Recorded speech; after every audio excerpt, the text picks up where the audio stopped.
السلام علیکم۔ بچے کے چہرے پر سفید رنگ کے نشان اکثر ماں باپ لے کر آتے ہیں اور کہتے ہیں کہ اس کو کیلشیم کی ڈیفیشنسی ہوگی ہے، کچھ کہتے ہیں کہ خون کی کمی ہوگی ہے، کچھ کہتے ہیں کہ بچے کو مٹی کھانے کی وجہ سے چہرے پہ نشان پڑ گئے ہیں، اور کچھ اس چیز کے لیے پریشان ہوتی ہیں کہ یہ پھل بیری کی سٹارٹ ہے، آغاز ہے۔ یہ کیا ہے، یہ کیسے بنتے ہیں، اس کا کیا علاج ہے، آج کا یہ ٹاپک ہے۔ مجھے کہتے ہیں ڈاکٹر ثنیہ۔ اگر آپ میرے چینل ہیلتھ سیکرٹس میں ڈاکٹر ثنیہ پہ نئے ہیں تو چینل کو لائک، شیئر اینڈ سبسکرائب کرنا مت بھولیں۔ تو چہرے کے جو سفید نشان میں آپ کو تصویر پہ دکھا رہی ہوں، یہ سفید نشان بچے کے چہروں میں پہری جسے ہم کہتے ہیں وٹلائگو بھی کہتے ہیں، اس کی طرف چھپا ہوا اشارہ ہوتا ہے، لیکن کب؟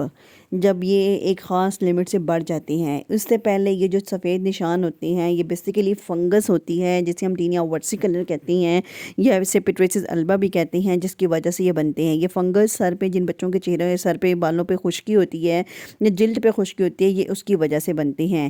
یہ جو فنگس ہے بیسیکلی آپ کی ڈینڈرف کی ایک فارم ہوتی ہے جو کہ اسکن پہ آ جاتی ہے۔ ایسے کو ٹریٹ کیسے کرنا چاہیے، جی میں ابھی آپ کو بتانے لگی ہوں۔ اس کو ٹریٹ اور اس کو پھلبیری سے کنورٹ ہونے سے کیسے بچانا چاہیے، میں آپ میرے ساتھ رہیں، میں آپ کو بتاتی ہوں۔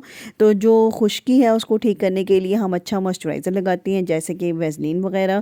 جو یہ چہرے پہ نشان پڑ جاتا ہے فنگس کا، اس کے لیے ہم ریکمینڈ کرتے ہیں اینٹی ڈینڈرف شیمپو، جسے بچے کے سر پہ بھی لگایا جائے اور بچے کے چہرے پہ بھی 5 سے 15 منٹ لگا رہنے دیں، جس سے یہ کلین ہو جاتے ہیں۔ یہ کوئی پروون اسٹڈی نہیں ہے، لیکن یہ بڑا افیکٹو رول پلے کرتے ہیں۔